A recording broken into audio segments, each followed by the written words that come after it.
So I've been absent from YouTube for a while. I've been busy with classes, busy with work. But I did just watch one of Brock's videos.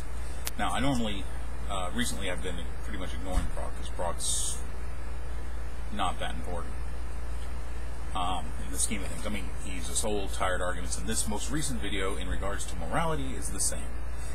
And like those that have come before him, Brock makes a major mistake in the terms he uses. He equivocates two terms that are not the same thing. He equivocates objective and absolute in regards to morality. Now, something that is absolute is something that is inherently unchanging, past, present, and future. It is consistent. A good example, at least during the existence of the universe that we know of, would be any of the forces of nature.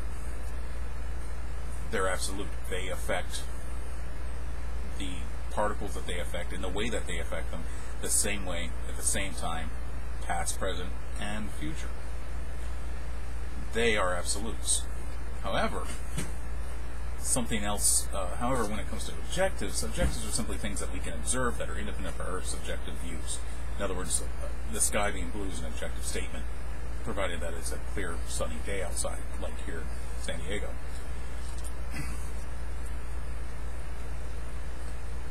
But that's not an absolute, because the sky will change. And my concept of blue, because of the way I perceive the colors in my brain, and someone else's concept of blue may be slightly different. So again, it's not absolute, though it is objective. And we can narrow that objectivity by stating the frequency of the light being re-emitted by the sky. Those are true. So absolute does not equal objective. However, people like Brock constantly interchange the terms as if they are the same. Now, an objective morality is a set of moral tendencies that we can observe throughout, or generally throughout, humanity. An example of that would be the edict not to murder. Now, of course, this isn't true for all cases, and this isn't true for all cultures. There are cultures on this planet that feel it is a moral imperative to kill their daughters if they feel that they have dishonored their families, or kill someone who's decided to leave their faith. There are variations to this moral objective view. So, even though these morals are objective, we can see them as a general trait through humanity. They are certainly not absolute, because they vary. Slightly in some cases, greatly in others. Now, let's talk about the morals in the Bible, because if a God creates absolute morals, which is a bit of a contradiction in itself, because if their morals are absolute, then they are, well, unchanging, and hence independent of being created. But I'm beginning to digress. But let's take a look at the morals in the Bible. There are literally hundreds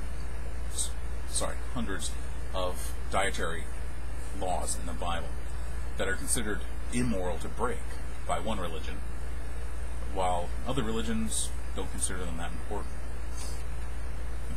These are considered absolute morals, if a God sets them to be so, which apparently, reading the Old Testament, God has. Because of this, everyone should be subject to those moral dietary laws. Everyone, including Christians and atheists alike. However, there's only one primary religion that does still tend to hold to those dietary laws, and that's Judaism. Some sects of Islam do as well, and even a few sects of Christianity try as well. But mostly, those laws have changed. As a matter of fact, Christians use the common escape clause that Jesus came to fulfill the law, hence destroying the absolute aspects of moral law, except for the ones that you pick and choose. But if morals are truly absolute, how is that possible? It's like asking, how can a God create a round square or a square circle? How can a God create something heavier than he can lift? How can a God make something that's absolute no longer absolute? Okay. So no, morals are not absolute. They cannot be because, well, you can look around and see that they're not. Not to mention the so-called absolute powerful creator mentioned in the Bible has himself changed the rules. But morals are objective. We can see from the objective point how morals impact a culture.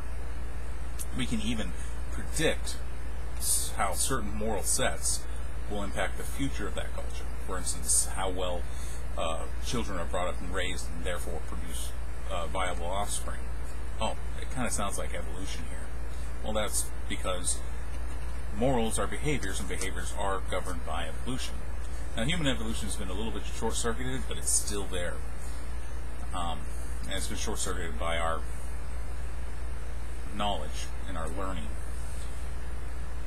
But it's all still there, and we can take that knowledge and that learning and apply it to the concept of morality, and we see that, yes, morals are objective, and they're perfectly explainable. Why they exist, how they exist, and what they do in a culture through an evolutionary and anthropological sense. So sorry, Brock. You fail on this one. Your bank account's still in the negatives. Have a nice day.